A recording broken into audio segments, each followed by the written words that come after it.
É uma grande alegria estar aqui com o pastor Alexandre, meu amigo querido, e partilhar a palavra com essa linda igreja. Eu quero ler com vocês o texto de 1 Samuel, capítulo 30. No primeiro culto trabalhamos 1 Samuel 17, agora vamos fazer uma análise de 1 Samuel, capítulo 30. Lido o texto, peço que você mantenha a sua Bíblia aberta nesta passagem. Essa é uma boa prática que devemos desenvolver. Quando alguém se levantar para pregar, você precisa manter sua Bíblia aberta. Porque precisamos ser bereanos, conferir nas Escrituras o que está sendo dito. Então, essa é uma prática que todos nós precisamos ter. 1 Samuel capítulo 30, a partir do verso 1, diz assim: Sucedeu, pois, que chegando Davi e os seus homens ao terceiro dia a Ziclague, já os amalequitas tinham dado com ímpeto contra o sul Ziclague, e a esta ferido e queimado. Tinham levado cativas as mulheres que lá se achavam, porém a ninguém mataram, nem pequenos nem grandes. Então somente os levaram consigo e foram o seu caminho. Davi e os seus homens vieram à cidade, e ei-la queimada. E suas mulheres, seus filhos e suas filhas eram levados cativos. Então Davi e o povo que se achava com ele ergueram a voz e choraram, até não terem mais forças para chorar. Também as duas mulheres de Davi foram levadas cativas, Ainoã, a jezreelita, e Abigail, a viúva de Nabal, o carmelita. Davi muito se angustiou, pois o povo falava de apedrejá-lo, porque todos estavam em amargura, cada um por causa de seus filhos e de suas filhas. Porém Davi se reanimou no Senhor seu Deus. Disse Davi a Abiatar, o sacerdote, filho de Aimeleque: Traze-me aqui a estola sacerdotal. E Abiatar a trouxe a Davi. Então consultou Davi ao Senhor, dizendo: Perseguirei eu o bando? Alcançá-lo-ei? Respondeu-lhe o Senhor: Persegue-o, porque de fato o alcançarás e tudo libertarás. Partiu, pois, Davi, ele e os 600 homens que com ele se achavam, e chegaram ao ribeiro de Besor, onde os retardatários ficaram. Davi, porém, e 400 homens continuaram a perseguição, pois que 200 ficaram atrás, por não poderem, de cansados que estavam, passar o ribeiro de Besor. Verso 18. Assim Davi salvou tudo quanto haviam tomado os amalequitas, também salvou as suas duas mulheres. Não lhes faltou coisa alguma, nem pequena nem grande, nem os filhos, nem as filhas, nem o despojo, nada do que lhes haviam tomado, tudo Davi tornou a trazer. Também tomou Davi todas as ovelhas e o gado, e o levaram diante de Davi e diziam: Este é o despojo de Davi. Eu quero conversar com vocês hoje sobre o tema tomando de volta o que o inimigo levou. Esse texto retrata uma grande crise familiar. Davi está sendo perseguido de forma brutal por Saul. E essa perseguição já dura mais de 10 anos. Saul fica descontrolado por uma música que fez sucesso nas paradas da FM de Israel. E a música era esta: Saul matou os seus milhares e Davi os seus 10 milhares. Essa música não afetou Davi, mas enlouqueceu Saul. A partir desse momento, o maior projeto de governo de Saul era matar Davi. Quanto mais Saul se desesperava e se enfraquecia, mais Davi se fortalecia. Na medida em que o Espírito de Deus dominava Davi, um espírito maligno atormentava Saul. Davi não tem mais para onde fugir. Cidades, desertos, cavernas. E chega um momento de angústia tal de Davi, nas suas fugas, reiteradas e reincidentes, que Davi vai buscar asilo político entre os arqui-inimigos de Israel, entre os filisteus. E esse é um momento de incredulidade de Davi, de fraqueza dele, porque Davi vai fazer um jogo duplo, vai mentir, vai dissimular, vai dizer para o rei filisteu, o rei Aquis, que ele está desertando de Israel, das fileiras de Israel, para se unir aos filisteus, como se ele tivesse mudado a casaca, mudado de lado. E Aquis designa para ele a cidade de Ziclag como a sua cidade de refúgio, e ele vem prestar relatórios ao rei filisteu, dizendo que estava lutando as guerras filisteias, quando na verdade ele estava lutando as guerras israelitas. Nesse tempo Davi não ora, nesse tempo Davi não levanta louvores a Deus, nesse tempo Davi está apenas mentindo. E chega uma hora de tal desespero, que o rei Aquis declara guerra contra Israel. E convoca Davi e os seus 600 homens para marcharem à frente do seu exército, para ser seu protetor. E Davi está numa sinuca de bico. Ele está numa situação que ele não tem para onde fugir. Porque se ele vai de fato acompanhando o rei filisteu para lutar contra Israel, ele está traindo o seu povo. Se ele diz para o rei filisteu, não, eu não vou, a máscara vai cair. E nesse dilema, quis a providência divina que os príncipes filisteus dissessem para o rei assim, esse homem não pode ir com a gente, ele é israelita, aliás ele é o herói nacional lá, e se ele se voltar contra nós estamos encrencados, então dispensa-o. E aqui foi um livramento de Deus na vida de Davi. E diz a Bíblia que quando Davi está voltando para a sua cidade, de Ziclag, onde estavam as famílias respectivas, as suas e as famílias dos 600 homens que com ele estavam, constatam que a cidade tinha sido atacada pelos terroristas do deserto, os amalequitas. Os amalequitas tinham queimado a cidade, ferido a cidade, saqueado a cidade, e levado cativos os filhos, as filhas, as mulheres.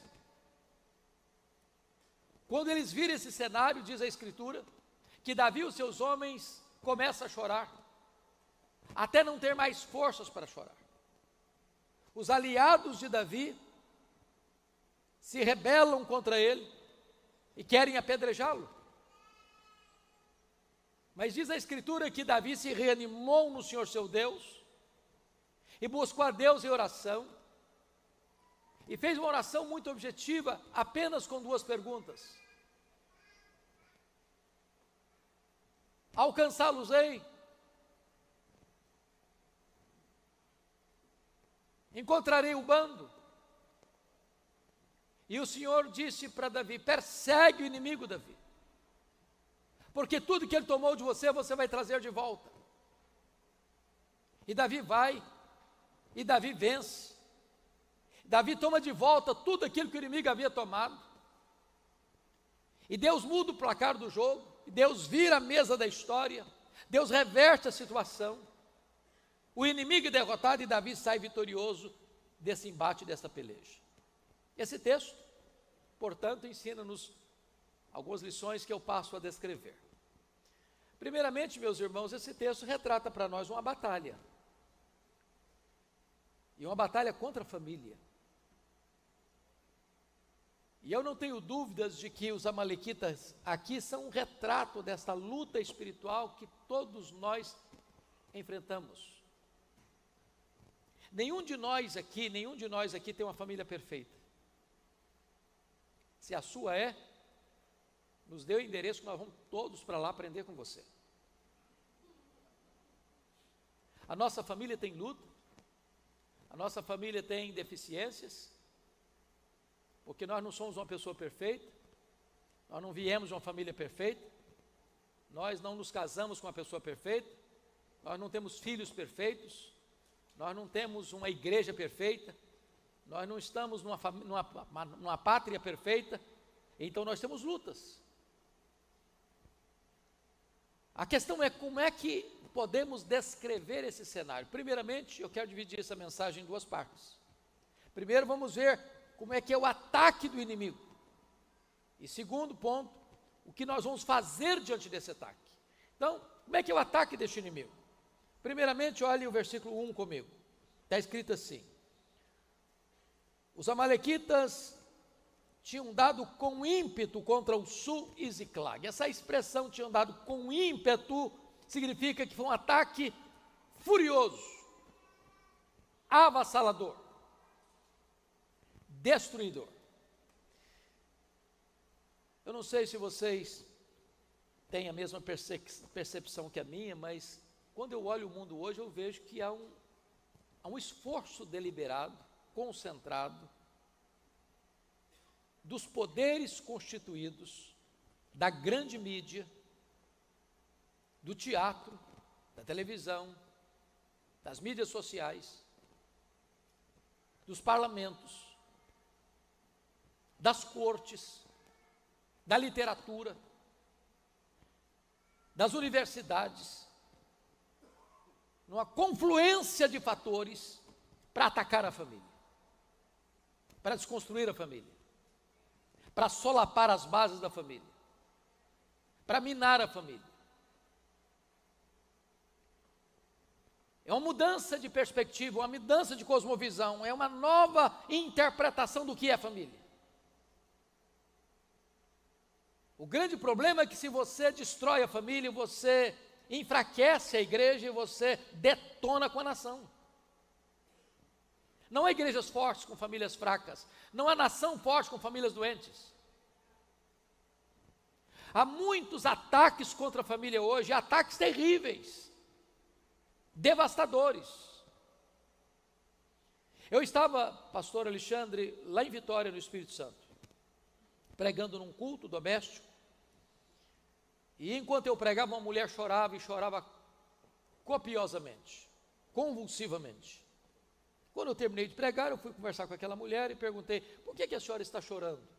Ela me respondeu: pastor, o diabo destruiu a minha vida. Eu perguntei: mas o que a senhora quer dizer com isso? Ela me respondeu: eu tinha uma família, meu marido, meus 2 filhos, um bom apartamento, um bom salário, mas não havia paz na nossa casa. Havia uma nuvem escura sobre o nosso lar. E ela me disse que, certa noite, ela acordou com um grito desesperador dos seus filhos, e ela pulou da cama e não viu seu marido do seu lado. Ela correu na direção do quarto, a porta trancada. Ela bateu a porta não se abriu. Ela arrebentou a porta e deparou-se com um quadro horrível. O seu marido estava apunhalando seus próprios filhos. Quando ela entrou no quarto, o marido enterrou o punhal no peito e caiu sem vida sobre os corpos ensanguentados dos seus filhos. Ela me disse: pastor, eu levei toda a minha família para o cemitério. O diabo destruiu a minha vida. Quantas pessoas profundamente esmagadas debaixo deste ataque implacável do inimigo. Fiquei muito feliz, porque há 3 anos eu estava em Vitória, distribuindo um livreto que nós produzimos em Luz para o Caminho, chamado Cada Dia, de casa em casa. E eu estou distribuindo o folheto, de repente uma senhora, aí de uns 100 metros, começa a gritar meu nome. Eu olhei, não reconheci, e ela correndo na minha direção. E ela me perguntou uma coisa que não se deve perguntar a um pastor. Ela perguntou assim: o senhor está lembrado de mim? E eu disse: não, eu só me perdoe, mas eu não estou lembrado da senhora. Ela me disse assim: eu sou aquela mulher que contou aquela história para o senhor. Pastor, ela me disse: Jesus mudou a minha vida, Jesus transformou o meu coração. Eu sou uma mulher salva, sou uma mulher perdoada, sou uma mulher feliz. Jesus mudou a minha história. Mas aquela mulher tinha sido alvo de um ataque implacável do inimigo. Agora vejam vocês no verso 1 ainda, que diz o texto que os amalequitas queimaram e feriram uma cidade. Você queima estruturas físicas e você fere pessoas. Aqui é um prejuízo financeiro e aqui é um prejuízo de relacionamentos. Meus irmãos, tem muita gente ferida ainda hoje, feridas na alma, feridas na honra, feridas nas emoções, feridas fisicamente. Há muitas pessoas que estão sorrindo, mas quando botam a cabeça no travesseiro, carregam a alma ferida, machucada, doente. É um abuso sofrido na infância, que nunca foi superado. É uma situação adversa que nunca foi resolvida. É uma mágoa que pulsa na alma, que nunca foi perdoada. Eu estava pregando em São Paulo há poucos anos, e uma mulher me procura e disse assim: o senhor está vendo essa cicatriz na palma da minha mão, pastor? Eu falei: estou vendo. Ela me disse: eu fui esfaqueada pela minha mãe quando eu tinha 10 anos. Ela me disse: eu odiei minha mãe 50 anos. Eu nunca perdoei minha mãe. Eu enterrei a minha mãe, mas não a perdoei. Aquela mulher com 60 anos está com um semblante triste, ferida na alma, ferida pela mágoa, pela falta de perdão. Pregava num congresso de médicos lá em Patrocínio, Minas Gerais, e uma enfermeira muito sorridente acolhia aqueles congressistas, e eu tinha sido chamado para ser preletor, e depois da minha primeira palestra, aquela enfermeira me procura e me pergunta assim: você está vendo esse sorriso bonito que eu tenho? Eu disse: é claro, é impossível não ver. Ela me disse: pois esse sorriso é uma mentira, é uma farsa. Por trás desse sorriso eu carrego uma alma ferida e doente. Um dia um homem chega para mim lá em Vitória e diz: pastor, o senhor não conhece a minha mãe. Eu sou o filho mais velho. Minha mãe já tem 80 anos. Eu nunca vi a minha mãe feliz. Ela tem uma tristeza crônica. Já levamos em médico, em psicólogo, em psiquiatra. Já fez todo tipo de exame que o senhor possa imaginar. Nunca ninguém diagnosticou a tristeza crônica da minha mãe. O senhor podia ir lá na nossa casa orar por ela. Eu disse: eu vou sim. Quando eu chego naquela casa, aquela mulher estava sentada num sofá, com um semblante distante, um semblante triste, um olhar distante. E por providência de Deus, eu começo a conversar com ela. Ela tomou uma decisão. Diz para sua família: eu quero ficar sozinha com o pastor. Quando eu fiquei só com aquela mulher, ela me olhou nos olhos e me disse assim: pastor Hernandes, eu sofro há 60 anos. E eu perguntei: o que houve? Ela me disse: eu traí meu noivo. Ele nunca ficou sabendo. Estive casada com ele muitos anos. Ele nunca ficou sabendo. Sou viúva há muitos anos. Mas aquele pecado está tão vivo na minha memória como se eu tivesse cometido hoje de manhã. Ela me disse: pastor, eu não tenho paz. Eu vivo atormentada pelo chicote da culpa. Eu vivo completamente machucada emocionalmente. Eu confesso para vocês que eu chorei naquele dia com aquela mulher, por ver que o diabo tinha mantido aquela mulher 60 anos numa prisão emocional, numa masmorra emocional. E eu falei para ela da graça de Jesus. Eu falei para ela do sangue do Cordeiro. Eu falei para ela do perdão que estava disponível para ela naquele dia. E naquele dia aquela mulher se rendeu a Cristo. Um sorriso brotou nos seus lábios. Eu tive o privilégio de discipulá-la, de batizá-la e de acompanhá-la mais 10 anos até o Senhor Jesus a levar para a glória. Mas aquela mulher estava 60 anos ferida, machucada.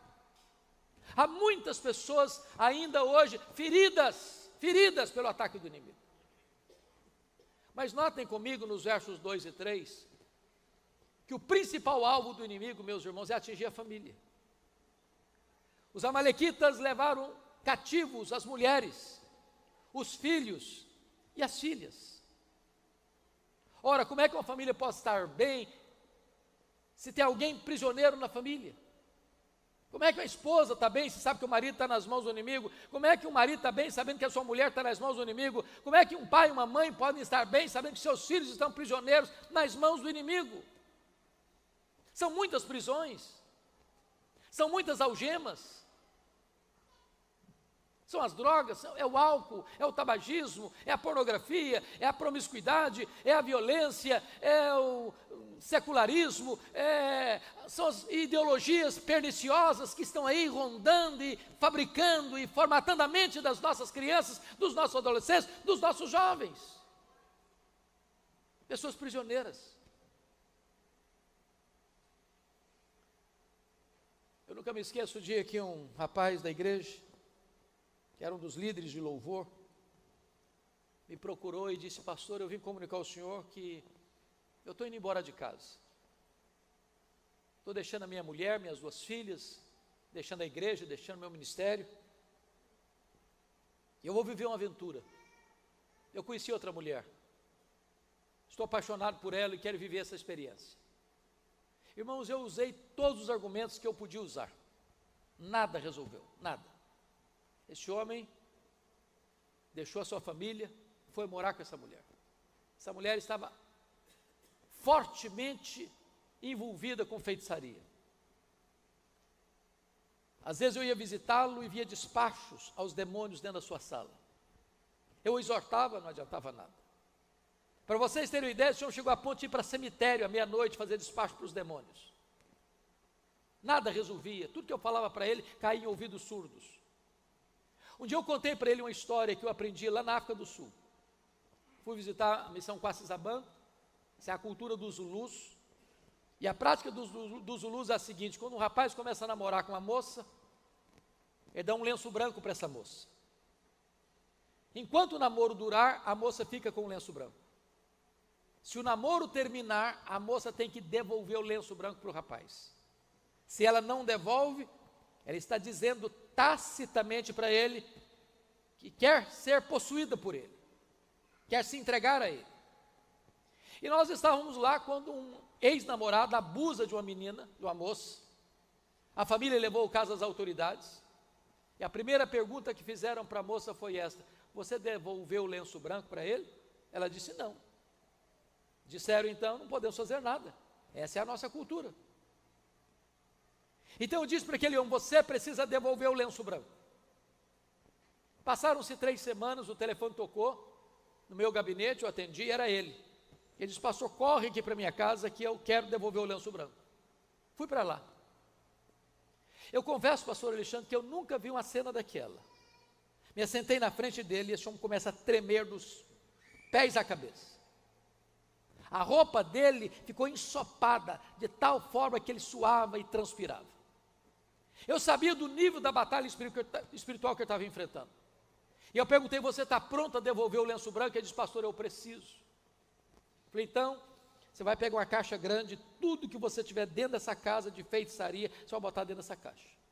Ele começou a trazer aventais, correntes, patuás, velas, encheu aquela caixa. Falei: agora nós vamos levar para o quintal, eu vou entornar 1 litro de álcool aqui dentro, e nós vamos queimar esses objetos, como aconteceu lá na cidade de Éfeso, com uma espécie de rompimento seu dessas práticas. Peguei 1 litro de álcool, sopei tudo aquilo de álcool, ele pegou o palito de fósforo, riscou, e não pegou fogo. Riscou o segundo palito de fósforo, não pegou fogo. E ele deu uma gargalhada cavernosa e disse: não vai pegar fogo. E eu disse: vai pegar fogo em nome de Jesus, porque agora quem vai riscar o palito de fósforo sou eu. Quando eu risquei o palito de fósforo, o fogo pulou naquela caixa e ele deu um grito desesperador e caiu desacordado aos meus pés. Eu clamei pelo nome de Jesus.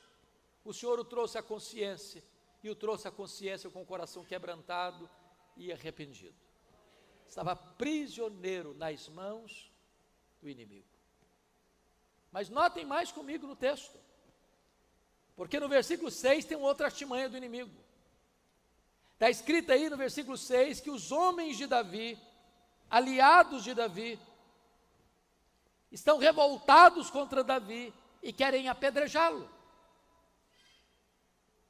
Isso é uma artimanha do inimigo, que ele chega e provoca o estrago, e depois busca um culpado, e joga uns contra os outros, e de repente a família vira um pé de guerra.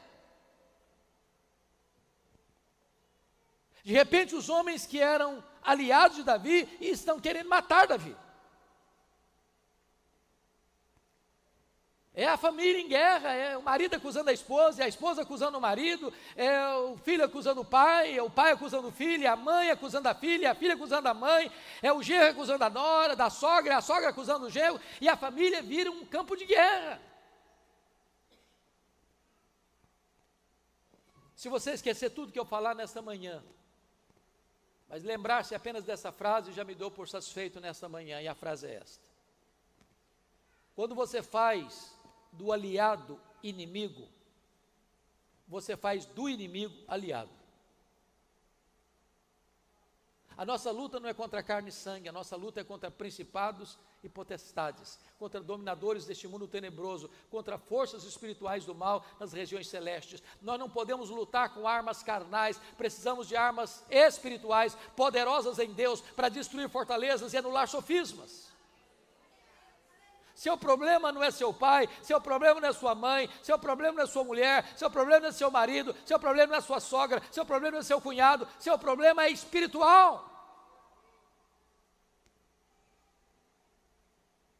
Mas é uma outra artimanha do inimigo. Nós não lemos esse versículo, vamos ler agora, por gentileza, olha aí o versículo 16. Está escrito o seguinte: eis que os amalequitas estavam espalhados sobre toda a região, comendo, bebendo e fazendo festa, por todo aquele grande despojo que tomaram da terra dos filisteus e da terra de Judá.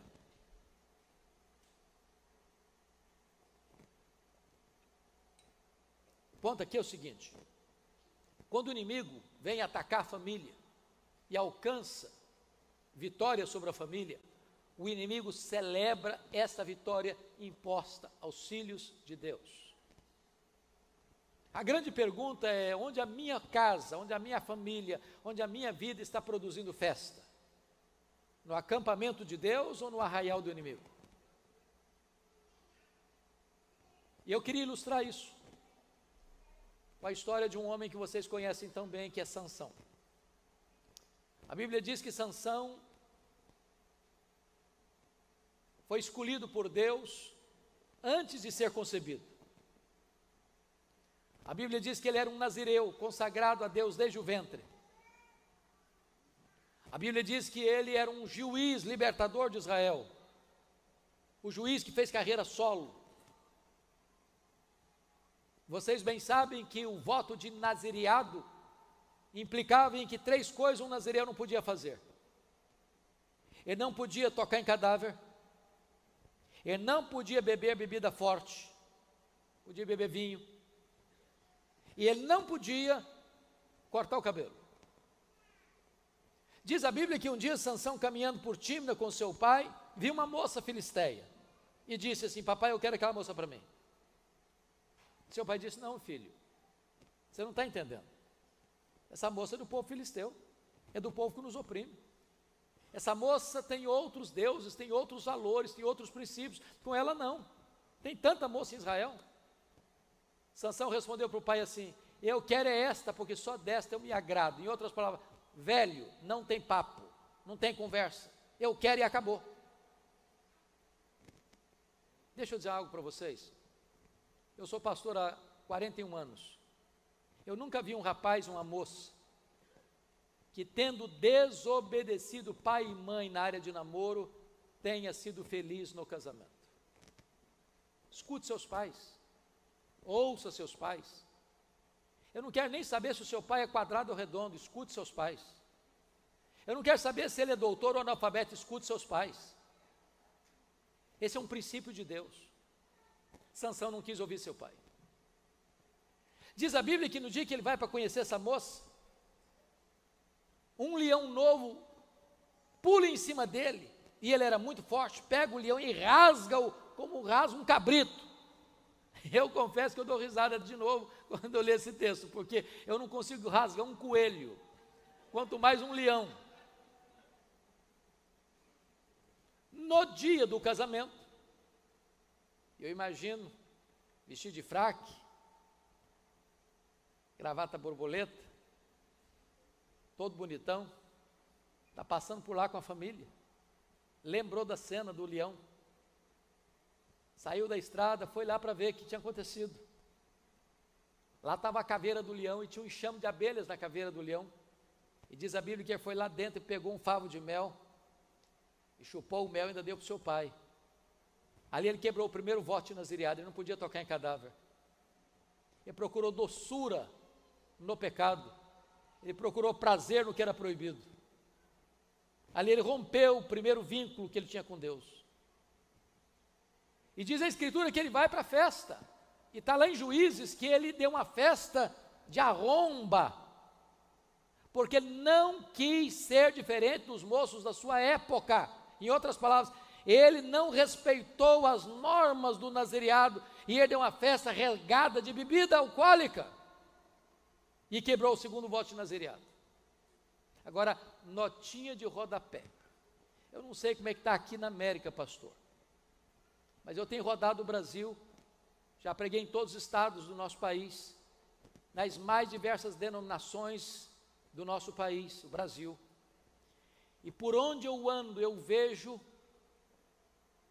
uma tristeza dos pastores. A festa de casamento dos crentes no Brasil está virando uma vergonha. Uma vergonha. Você tem um culto na igreja, e dali vai para um rico cerimonial, e lá o pau quebra. O pau quebra. A música que rola lá não tem nada a ver com Deus, mas não. A música é tão alta que você precisa gritar com a pessoa do seu lado para ela ouvir. Bebida alcoólica se serve todas. E depois do povo cambaleando, cai na pista de dança. E volta para casa de madrugada com as pernas bambas, trôpegas.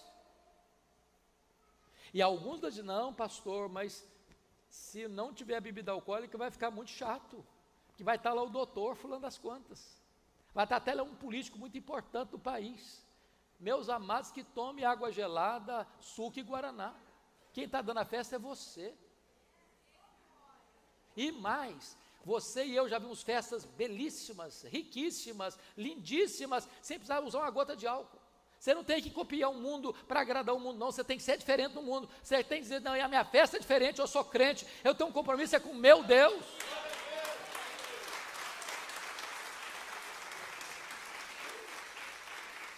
Diz a Escritura que o Sansão no casamento propõe um enigma lá, e ele é pego assim pela sutileza dos filisteus, e ele tem que sair da festa do casamento para matar 30 homens.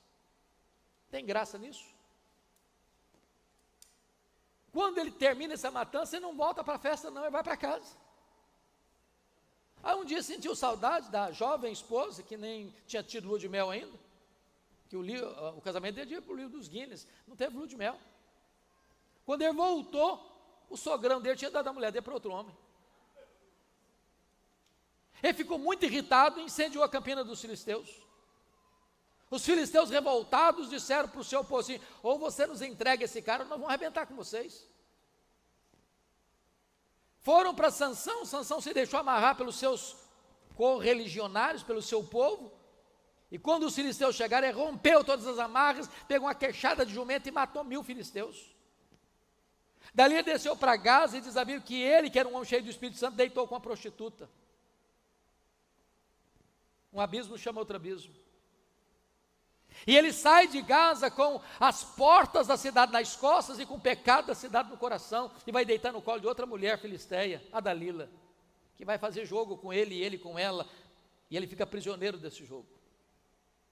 E chega um momento que houve uma impaciência de matar no seu coração, ele abriu o coração para ela e falou, olha, eu sou nazireu, meu cabelo não pode ser cortado, cortaram o cabelo dele, e ele achou que ia escapar e não conseguiu escapar, agora ele está fraco, o Espírito de Deus tinha se retirado dele, ele que significa luz, ficou nas trevas, ficou cego.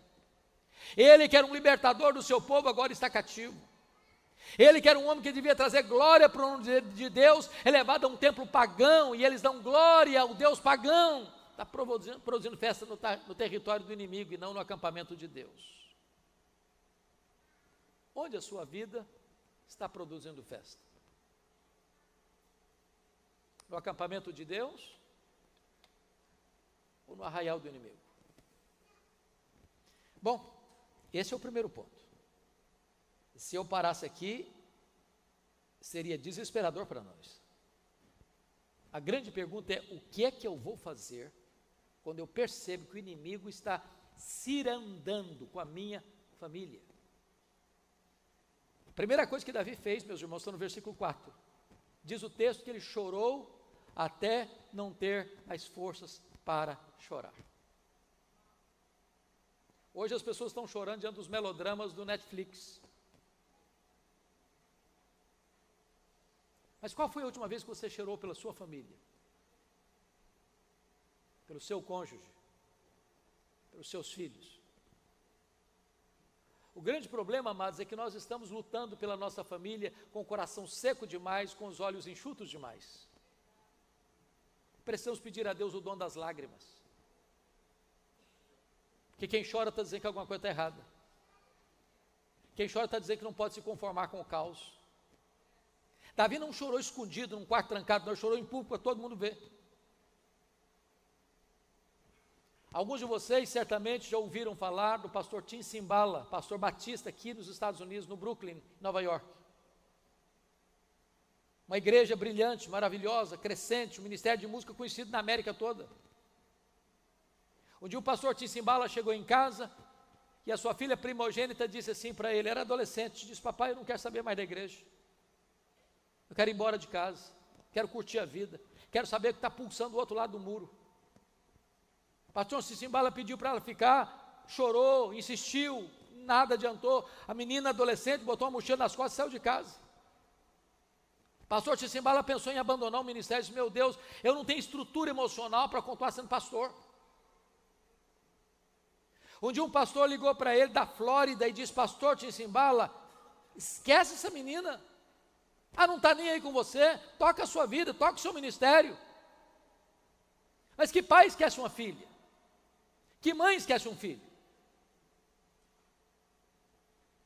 E o pastor Cymbala relata num dos seus livros que naquela semana ele foi para a igreja numa vigília, e quando a vigília está acontecendo, levanta-se uma irmã da igreja e diz assim, pastor Cymbala, a nossa igreja nunca chorou pela sua filha. A nossa igreja nunca levantou um clamor em favor da sua filha.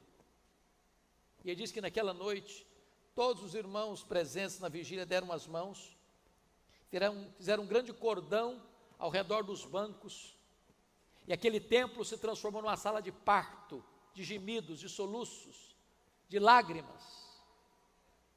Quando ele voltou para casa de madrugada, ele disse para sua esposa, querida, eu não tenho dúvidas de que Deus libertou nossa filha nessa madrugada.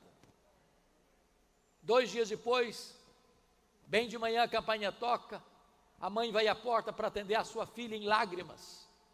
Ela entra, quarta dentro, agarra nas pernas do seu pai e diz, papai, me conta o que aconteceu há 2 dias de madrugada. Por favor, me conte. Eu estava em casa, as escamas caíram nos meus olhos, o meu coração embrutecido foi quebrado. Eu quero dizer para o Senhor que eu estou de volta para Deus, eu estou de volta para minha família, eu estou de volta para a minha igreja. Jesus me libertou.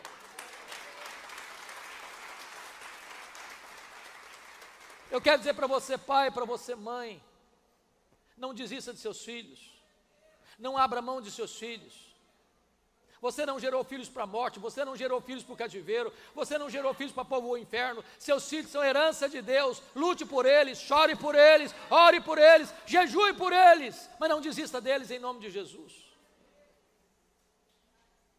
Mas Davi fez uma segunda coisa, irmãos, olha comigo o versículo 6, está escrito aí, porém, Davi se reanimou no Senhor, seu Deus.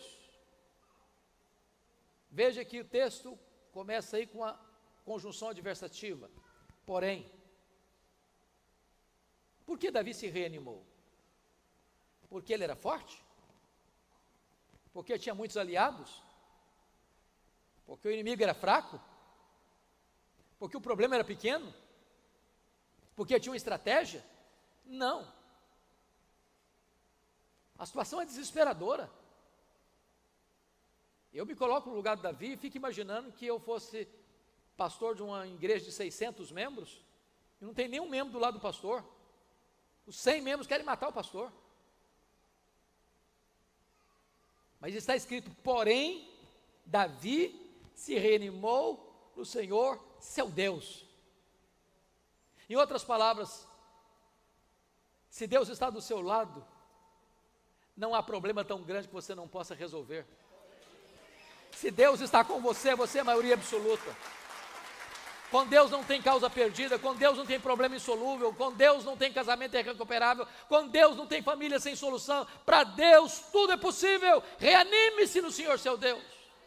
Não jogue a toalha, não entregue os pontos, não desista da sua família. Mas você pode pensar, Davi se reanimou como? Com bravatas? Com querelas? Com disputas? Com discussões acaloradas? Não. O texto diz que Davi se reanimou no Senhor seu Deus e começou a orar.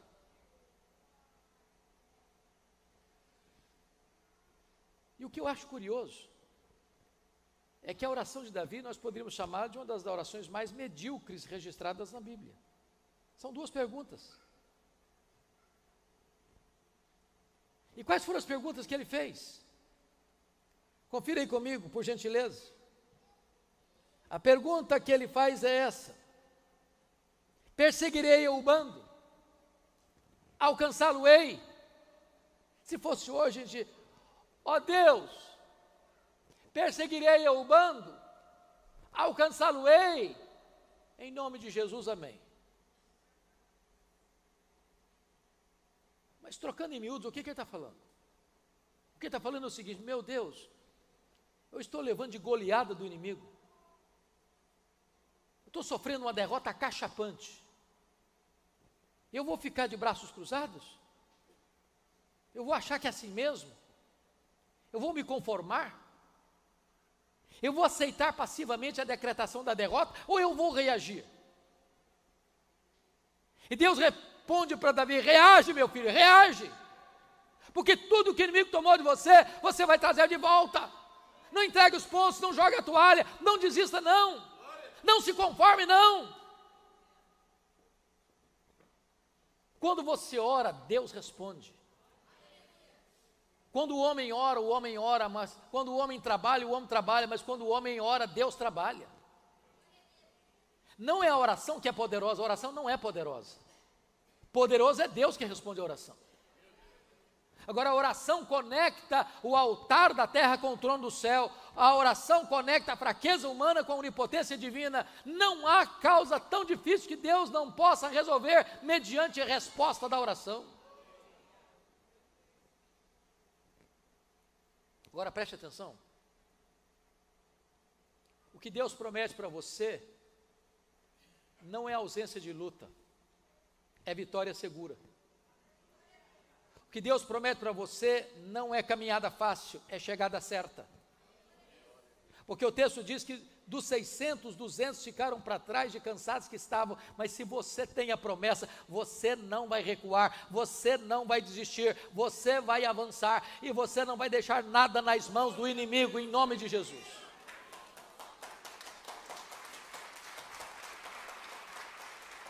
Diz o texto, amados, que Davi foi, que Davi lutou, que Davi venceu, que Davi tomou de volta os rebanhos, os despojos, as coisas grandes, as coisas pequenas, os filhos, as filhas, as mulheres, tudo Davi tornou a trazer.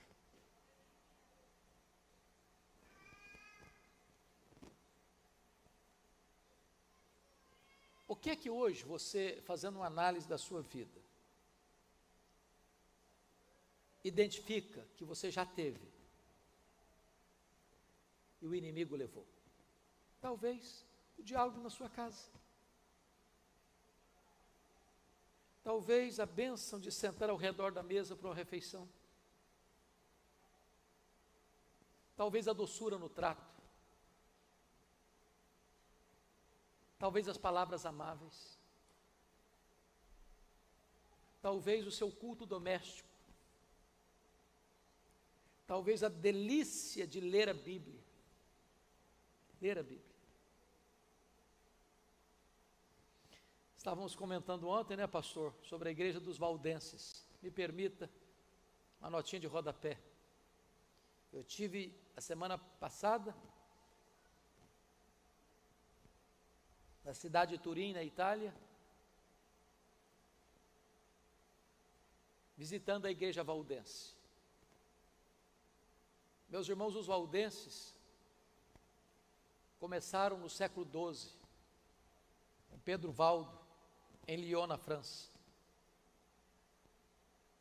Um rico comerciante que, convertido a Cristo pela leitura da Bíblia, resolve abandonar toda a riqueza que ele tinha para se tornar um pregador itinerante. E ele entendeu duas coisas: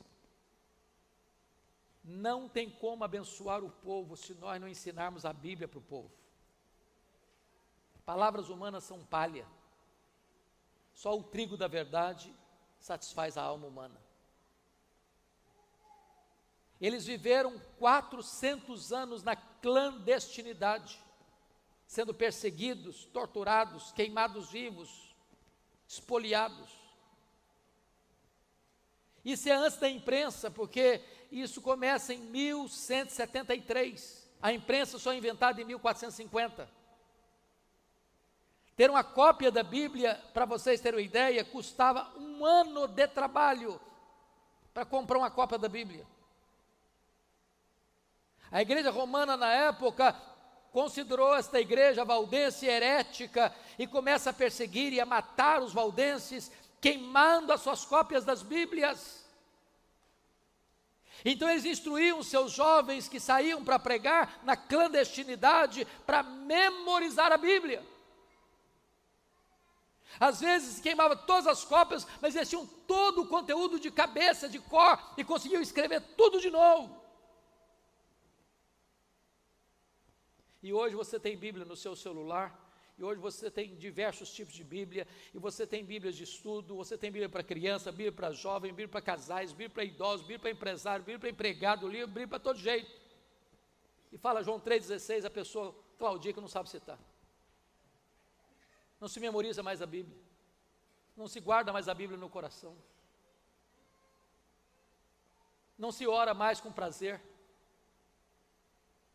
O inimigo levou isso.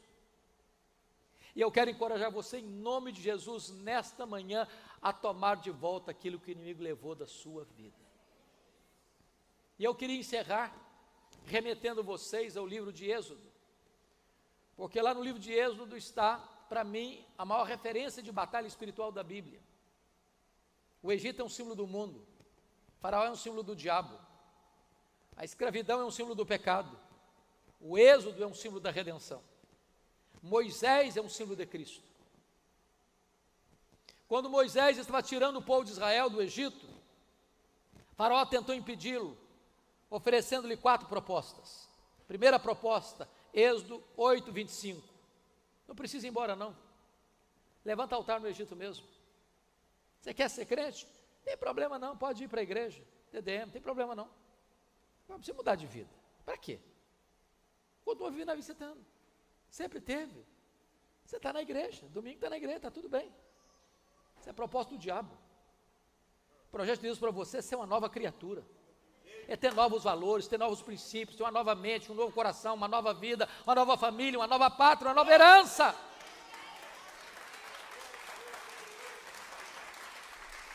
Faraó partiu para a segunda proposta. Tá bom, vocês querem ir embora, pode ir, mas não vai tão longe não, está lá em Êxodo, capítulo 8, verso 28. Vão ser bons vizinhos, fica aqui por perto. Quando você sente saudade do Egito, vem fazer um turismo por aqui. Aproveite o melhor dos dois mundos. Um crente Raimundo, um pé na igreja, outro no mundo. Fala assim, não, vamos embora. Aqui é terra de escravidão, nós vamos embora. Aí o Faraó partiu para a terceira proposta. Tá bom, pode ir embora. Vocês de cabecinha branca vão embora. Os filhos de vocês, os jovens, as crianças, ficam no Egito. Tem muita gente até hoje que acha que o jovem tem que curtir a vida, lá no mundo. Notinha de rodapé de novo. Eu fui convidado, pastor Alexandre, há alguns anos, para pregar numa igreja, uma das maiores igrejas nossas do Brasil. E eu tenho, dentre tantas limitações, uma delas é, eu não sei lidar com o tema. Se você me convidar para pregar e falar, você vai tratar de tal assunto, eu me encrenco. Eu não sei. Não lido bem com isso. Eu gosto de pegar um texto da Bíblia e expor o texto. E naquele dia me deram um tema. Era um trabalho de jovens. E o tema era santidade. Sabe aquele dia que você prega, que você tem a sensação que você pregou bem? Você desce assim, feliz? Pois é, eu desci feliz. E um grupo de jovens me pegou pelo braço, assim, muito carinhosamente, e me levou para uma sala próxima do púlpito, e o líder deles botou o dedo no meu nariz e disse: o senhor é um jovem, o senhor é um homem retrógrado, ultrapassado, o senhor está pensando o quê? Nós somos jovens universitários. Qual é o problema de a gente ir para a boate? Qual o problema de a gente tomar nossa cervejinha? Nós somos jovens. Se não curtimos agora, vamos curtir quando? Domingo nós estamos na igreja, está tudo bem. Quase me bateram. Eu disse: vocês que me convidaram, eu estou indo embora também. Agora, antes de ir embora, eu tenho que falar duas coisas para vocês. Primeira coisa que eu quero falar para vocês, 1 Coríntios 10, 31. Portanto, quer comais, quer bebais, quer façais qualquer outra coisa, fazei tudo para a glória de Deus. Eu disse: na próxima vez que vocês forem para a boate, encher a cara, tem que ser para a glória de Deus. Se vocês conseguirem fazer para a glória de Deus, pode ir, duvido que consigam. Segunda coisa, Colossenses 3,17.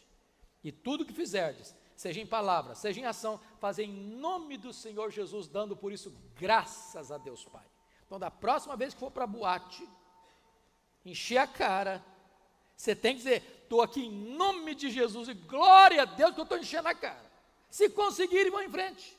E até logo, fui embora. O problema de pastor é que às vezes o pastor tem amnésia.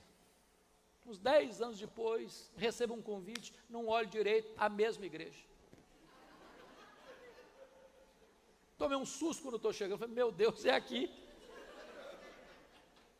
E a primeira pessoa que me aborda é uma mulher. E ela me faz a pergunta que não se faz a pastor: o senhor está lembrado de mim? Falou: minha filha, não estou não, mãe.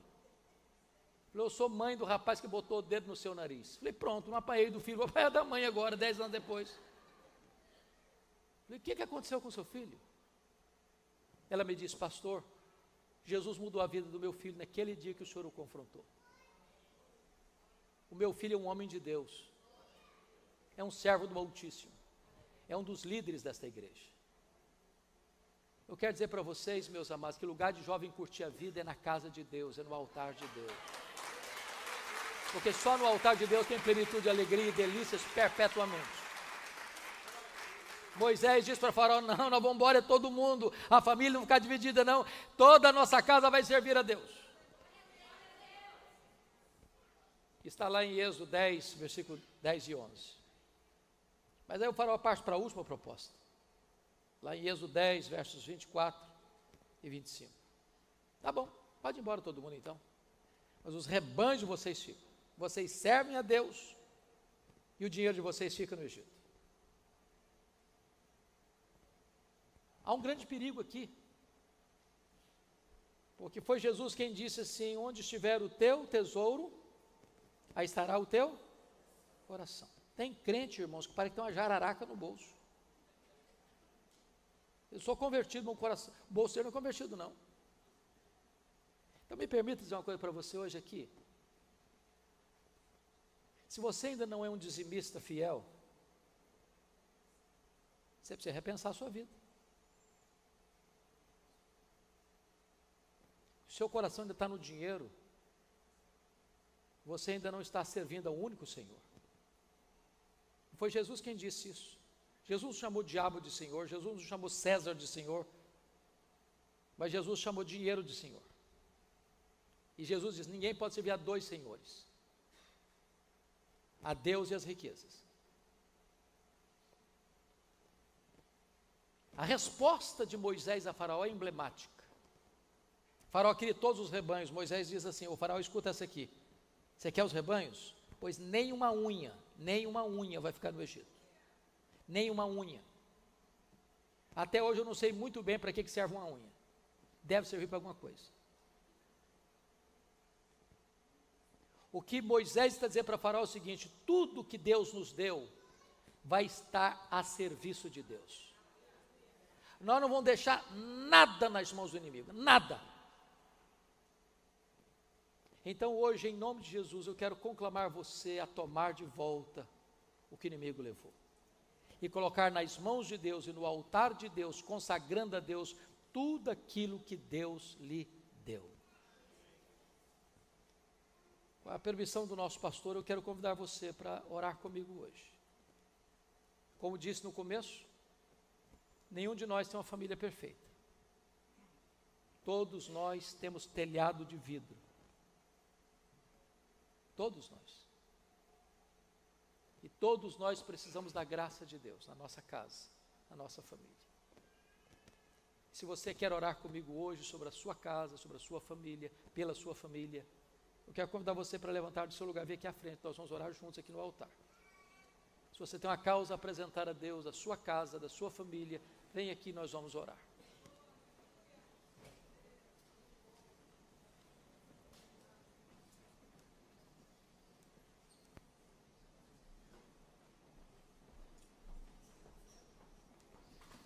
Deus está neste lugar. Ele é o Deus que vê, Ele é o Deus que ouve, Ele é o Deus que age.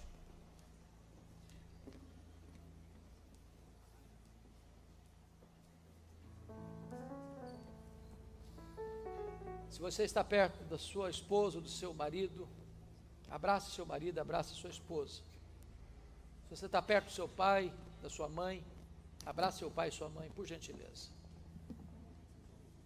Se você está perto do seu irmão, da sua irmã, fica pertinho aí, se abrace aí, vamos orar juntos. Deus está aqui e Ele é poderoso para fazer um milagre na nossa vida também. Nos dá um novo direcionamento, uma nova resposta. Talvez hoje você esteja num beco sem saída, você não está vendo uma solução. Mas Deus está aqui hoje para abrir um caminho para você, trazer resposta para a sua vida. Ó Deus, aqui está o teu povo, famílias preciosas aos teus olhos. Aqui está o coração do marido, da esposa, o coração do pai, da mãe, dos filhos, das filhas, dos avós, dos netos, dos sobrinhos, dos tios, dos primos. Deus, Tu conheces a nossa vida e Tu conheces a nossa casa. Tu sabes o que está acontecendo lá. Tu sabes das lágrimas, das noites e madrugadas sem dormir, das angústias, dos medos, dos sonhos, das expectativas, das necessidades.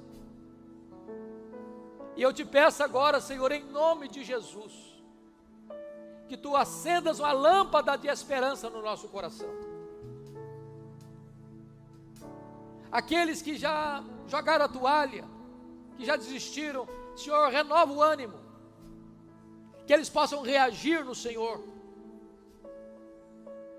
Aqueles que estão, meu Deus, lidando com drama de ver alguém rompendo dentro de casa, com os vínculos, filhos brigados com os pais, pais que não conversam com os filhos, marido magoado com a esposa, esposa magoada com o marido, em nome de Jesus, traz resposta e traz restauração nesta manhã.